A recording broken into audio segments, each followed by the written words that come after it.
Isang masayang pagbati po sa lahat ng nakikinig ng aking YouTube channel at sa mga bagong nag-subscribe ng aking YouTube channel. Maraming salamat po sa inyo.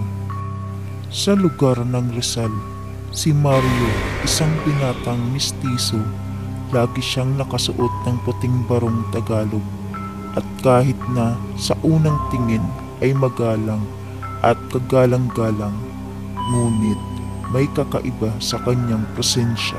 Si Mara, isang magandang dalaga na kilala sa kanilang lugar dahil sa kanyang kagandahan at kabaitan, ay pauwi na mula sa isang handaan.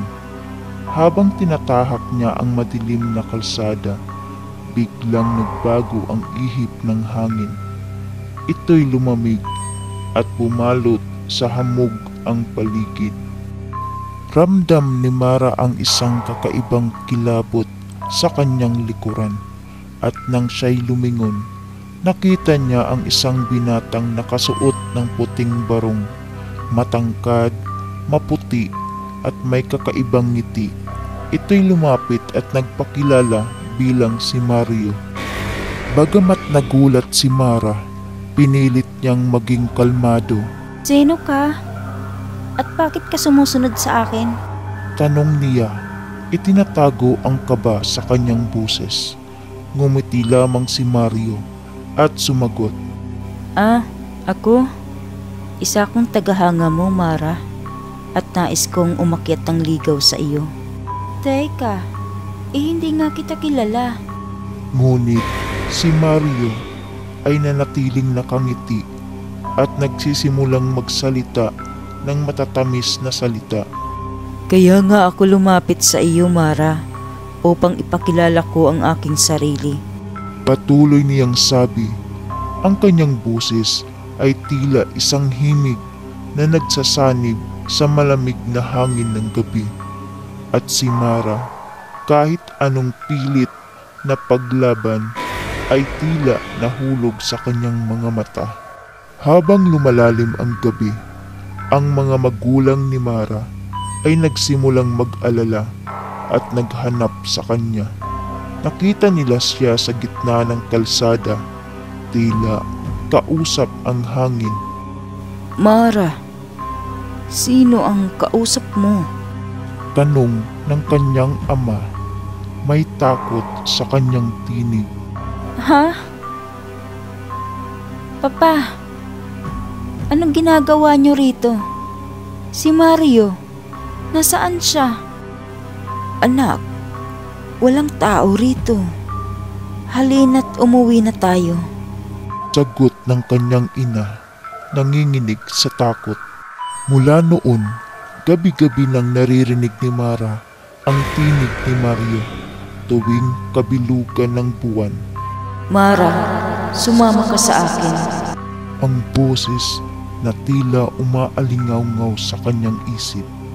Pilit niya itong nilalabanan, ngunit may kakaibang kapangyarihan ang boses ni Mario na tila humihigop sa kanyang diwa at katauhan.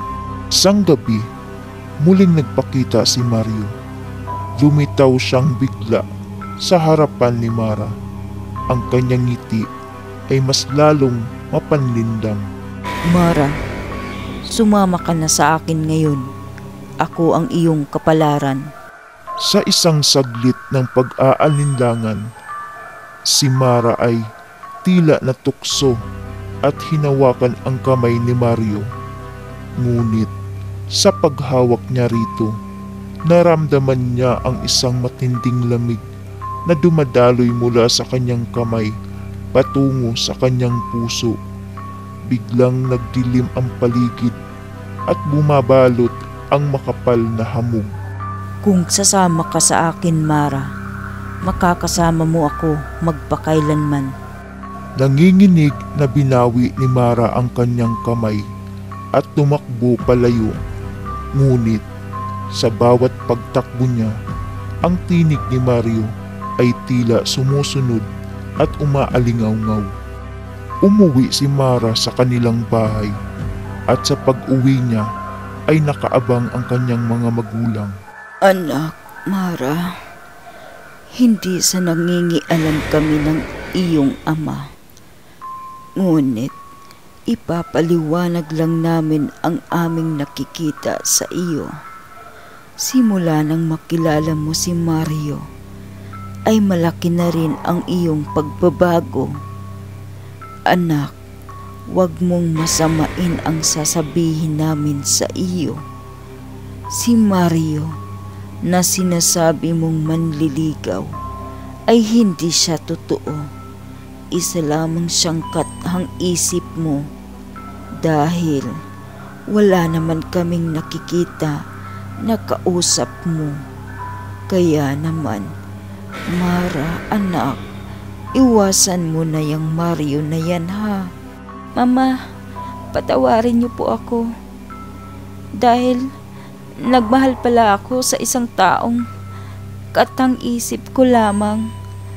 Pero may Mario po talaga akong nakakausap at hindi po ako nababaliw, Mama. Dahil sa nangyari, ay palaging sinasamahan ng mga magulang si Mara at nakalimutan na rin ni Mara si Mario.